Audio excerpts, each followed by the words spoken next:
Hello my dear friends, welcome to exam गुरुजी।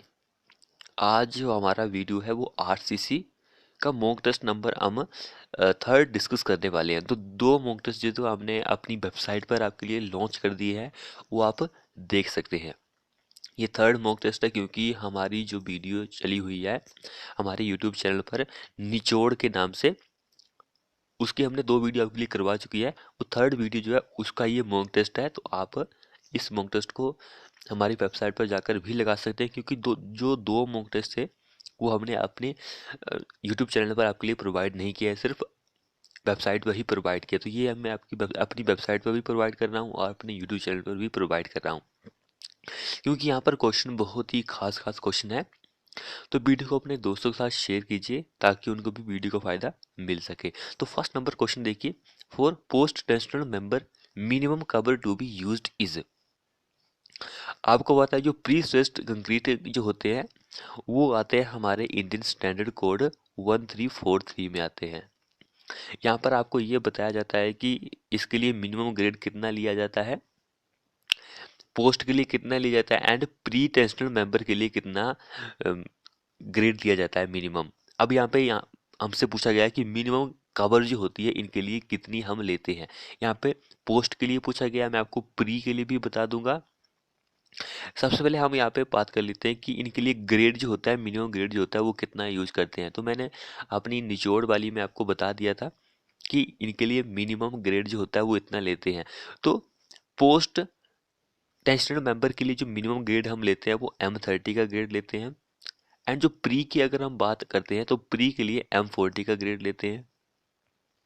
इसी तरह से यहाँ पे अब मिनिमम कवर की अगर हम बात करते हैं तो मिनिमम कवर जो होती है पोस्ट टेंशन के केस में वो 20 mm हम लेते हैं।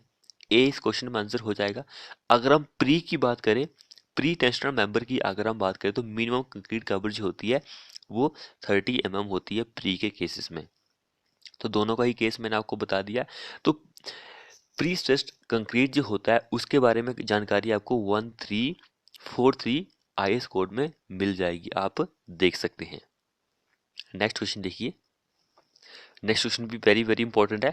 पार्शली सेफ्टी फैक्टर जो होता है बोल्टेड कनेक्शन के लिए एंड वेल्डेड कनेक्शन के लिए इज, क्या आंसर रहेगा? पार्शली सेफ्टी फैक्टर होता है, बोल्टेड कनेक्शन होता है एंड वेल्डेड कनेक्शन होता है उनके लिए। तो यहाँ पर मैं आपको दोनों का ही पार्शली सेफ्टी फैक्टर बता देता हूँ। तो यहाँ पर दो केसेस आते हैं। जो वेल्डेड का केस होता है उसमें दो केसेस आते हैं। एक होता है फील्ड का केस होता है, नेक्स्ट वन होता है शॉप का केस होता है। तो ये दो केसेस होते हैं यहाँ पर। तो दो केसेस होते हैं। तो यहाँ पे फील्ड की अगर हम बात करें तो फील्ड के केसेस में 1.5 होता है पार्शली सेफ्टी फैक्टर, एंड अगर शॉप की अगर हम यहाँ पे बात करें तो 1.25 होता है। सो जो बोल्टर की कनेक्शन की अगर हम बात करें तो यहाँ पे 1.5 ही होता है इसका पार्शली सेफ्टी फैक्टर। तो 1.5 दिया गया है, 1.5 दिया गया, 1.5 दिया गया है। तो हमारा आंसर ऑप्शन नंबर ए ही हो जाएगा। यहाँ पे सबसे पहले हमसे बोल्टर कनेक्शन के बारे में पूछा गया, तो सबसे पहले हमें बोल्टर कनेक्शन का ही बताना है। तो ये होगा। तो यहाँ पे फील्ड का बेल्ट कनेक्शन के केस में 1.5 ही है, तो हमारा आंसर यही हो जाएगा। 1.25 भी है, लेकिन सबसे पहले हमसे बोल्टर कनेक्शन के बारे में पूछा गया, तो जो फर्स्ट आएगा वो 1.5 ही आएगा, 1.25 नहीं आएगा। तो इसलिए ए हमारा इस क्वेश्चन में आंसर हो जाएगा। तो यहाँ पे किसी और के भी फैक्टर ऑफ सेफ्टी दिए गए हैं, आप यहाँ पे चाहे तो इनको पढ़ सकते हैं। जैसे कि बोल्टर कनेक्शन का तो मैंने आपको बता दिया। वेल्डर कनेक्शन के दो केसेस आते हैं, एक फील्ड का 1.5 होता है, शॉप के लिए 1.25 होता है। अगर यहाँ पे स्टील मेंबर की बात करें यील्ड के केस में तो 1.1 होता है factor of safety, partially safety factor. अगर हम स्टील मेंबर की बात करें रप्चर के केस में तो 1.5 होता है। तो ये फैक्टर ऑफ सेफ्टी का जो है आप याद कर लीजिए, पार्शली सेफ्टी फैक्टर जो है एग्जाम के पॉइंट ऑफ व्यू से वेरी वेरी इंपॉर्टेंट है। नेक्स्ट बढ़ते हैं नेक्स्ट क्वेश्चन की ओर। वो ये वाला क्वेश्चन काफी इंटरेस्टिंग है। क्वेश्चन देखिए, if the value creep coefficient for loading age of 7 day 28 days 1 year are A, B and C, then A divide by C multiply by B divide add by A and subtract by C will be, क्या होगा। तो सबसे पहले आपको क्या पता होना चाहिए कि एज ऑफ लोडिंग जो होती है 7 डे के लिए कितनी होती है, 1.6 होती है, सॉरी 2.2 होती है, एंड 28 डेज के लिए 1.6 होती है, एंड 1 ईयर के लिए 1.1 होती है। तो ये होती है age of loading for this condition. अब यहाँ पे आपको जो है इसके अकॉर्डिंग ही फाइंड आउट करना है, यानी कि ए बी सी, यानी कि जो 7 डे की एज ऑफ लोडिंग है वो ए है, एंड 28 डेज के लिए है वो बी है, एंड 1 ईयर के लिए है जो वो है सी है।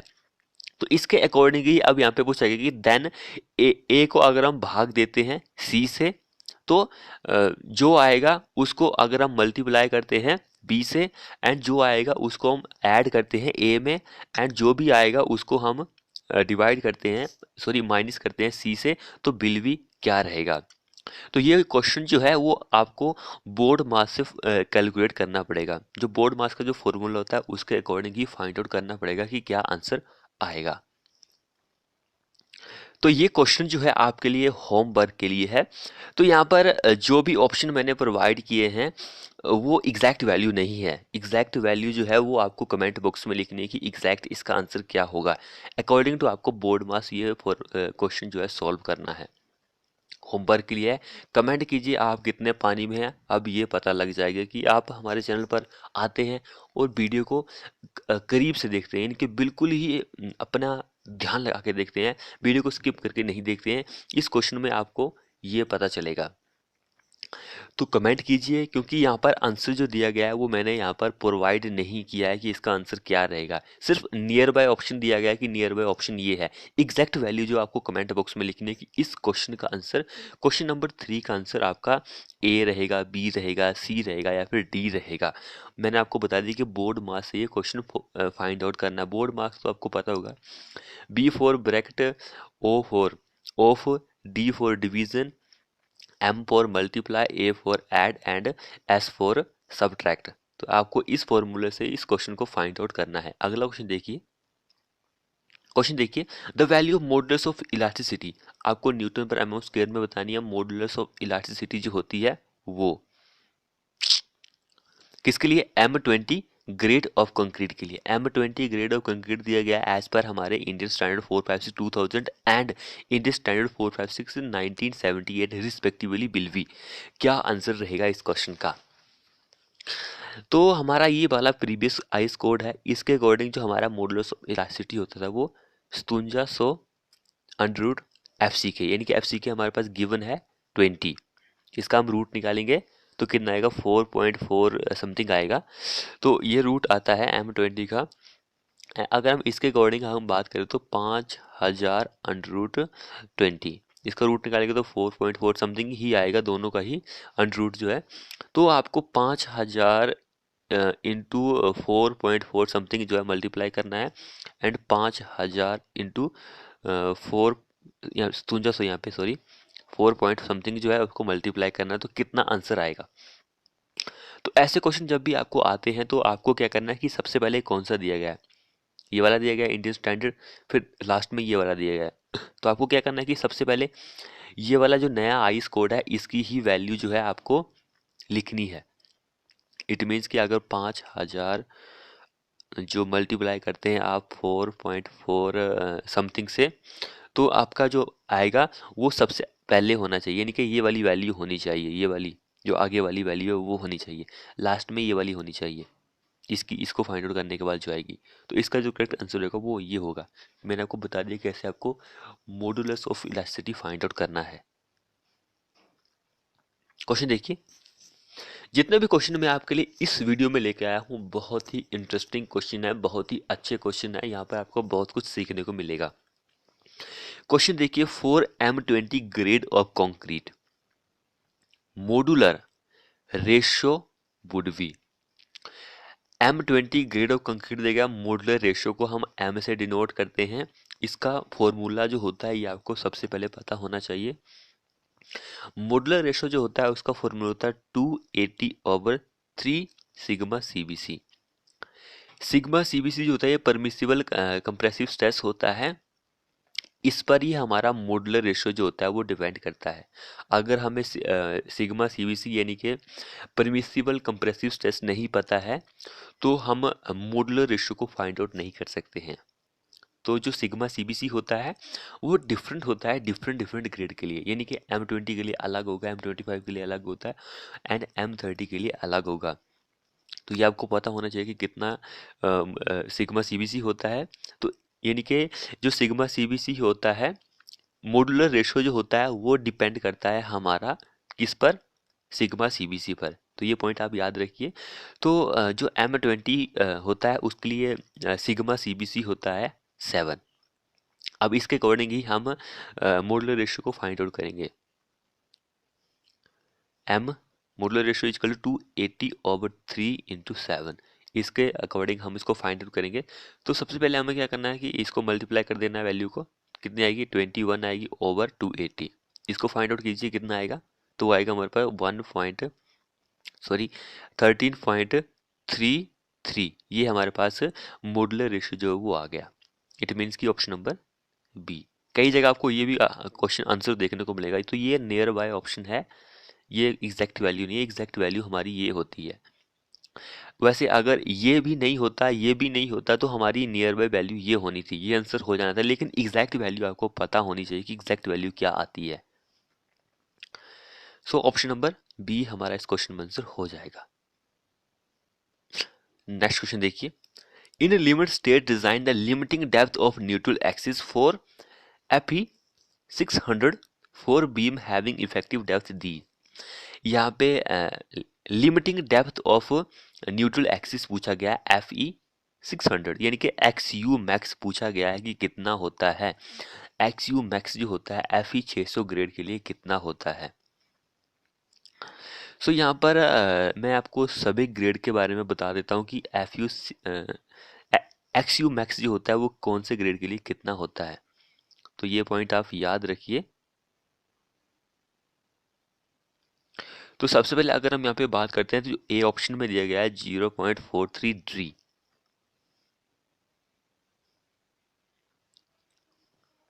ये वाला ऑप्शन जो दिया गया है ये दिया गया है Fe 600 के लिए। Fe 600 के लिए XU मैक्स की वैल्यू ये होती है। एंड अगर यहाँ पे ऑप्शन नंबर बी की बात करें तो ये होती है Fe 500 के लिए, सॉरी 550 के लिए।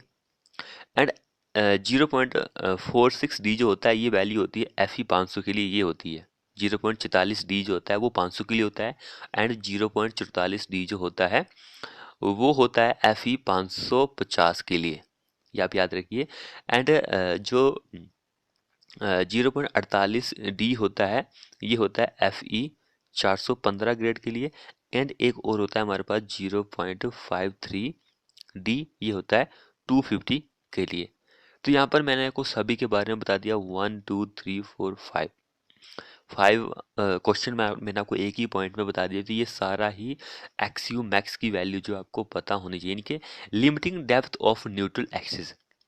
Limiting depth of neutral axis, यहाँ पे आपको कंफ्यूज नहीं होना कि इसकी इफेक्टिव डेप्थ जो है वो इतनी दी गई है।